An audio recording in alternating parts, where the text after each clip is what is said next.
where he did jump after jump indoors off short run-ups until he knew how to use his arms perfectly.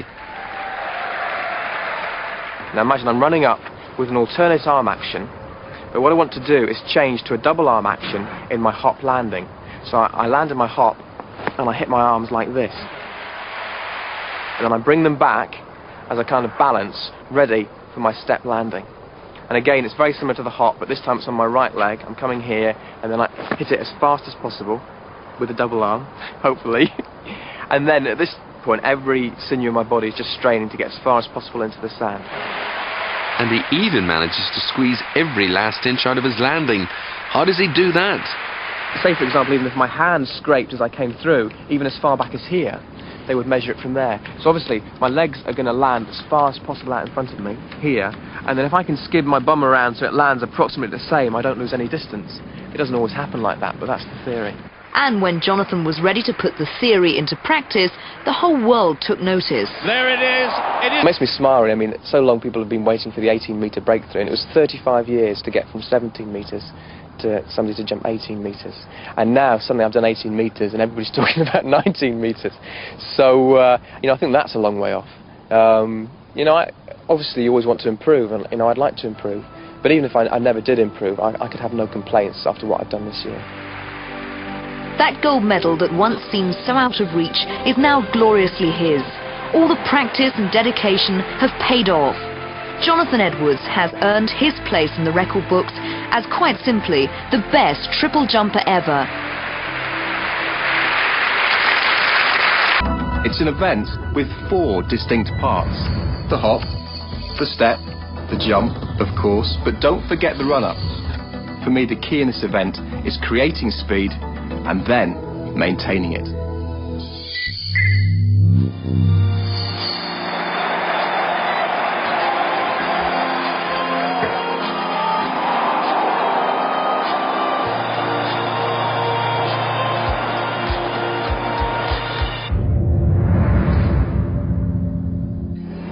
First, you need to be a sprinter.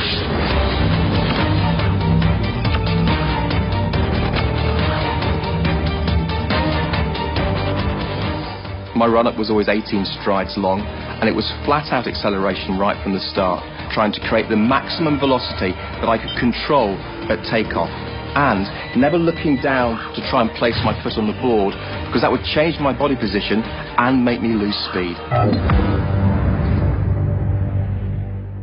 Maintaining a stable, upright body position through the 3 phases of the triple jump is really important. Whenever your foot hits the ground, it becomes a pivot around which your centre of gravity rotates. And if it rotates too much, you end up in a bad position and lose speed. One of the things I did during 1995 when I broke the world record was to use a double arm action, which brought my centre of gravity back a little bit and helped me to control that rotation. It made a huge difference. When your body position is stable, this allows your legs and your feet to work effectively underneath you. And here particularly, the speed of your foot contact on the ground is crucial, because the longer you're in contact with the ground, the more speed you lose.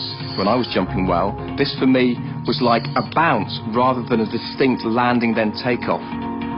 A bit like a stone skipping across the water.